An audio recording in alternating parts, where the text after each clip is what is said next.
It's a joy to be with you on this Thursday, and we do want to give a word of encouragement. You know, we're all facing the same dilemma. We're hearing things that really disturb us. We hear what our government is doing in all aspects of our federal government. We see what some states are doing. Certainly, the actions of big tech are very much a concern for us. We see what business leaders are doing, sports franchise and league leaders are doing, entertainment, educational leaders. We just see the promotion of anti-biblical philosophy every different direction. And it's very easy for us to almost personalize it. We see the face of one of our governmental leaders, or we see the face of someone we know in these different realms, and something rises up within us that causes us to really almost despise the person because they are going against that which is right, that which is even logical. You just can't believe that those kind of decisions are being made. And yet, as believers, if we don't watch out, that can very easily hurt our walk with God.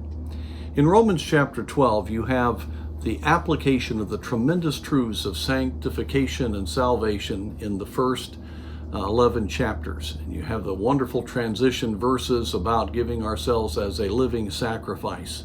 And then there are a number of admonitions that are given to help us see what a person who is growing looks like. What kind of lifestyle should they be living?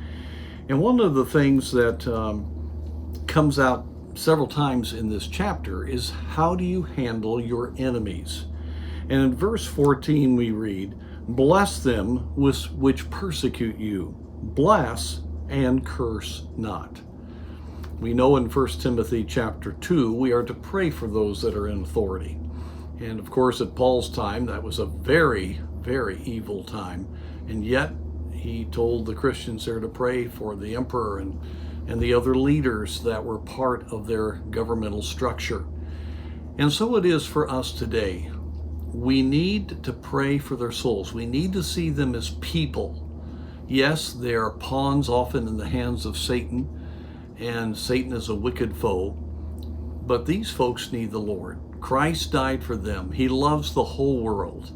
And even though we've got to be perceptive and we cannot be fooled by wrong philosophy and wrong decisions, we do need to check our hearts and not despise or let any hatred come up in our spirit. And it's very easy to do so. We're not to avenge ourselves. In verse 19, "Vengeance is mine, I will repay, saith the Lord." And then in verse 20, talking about if you have an enemy, feed him, take care of him, have the right kind of attitude. So we are to bless, not to curse.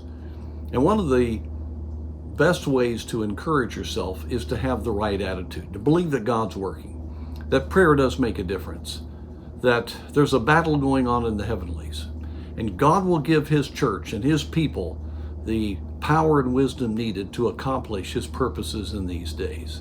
So let's keep our hearts right. Let's pray. I trust you pray for key governmental officials and others that may be in your life, and ask God to save them and to bless them. And let's keep our hearts right so God can work mightily in these days.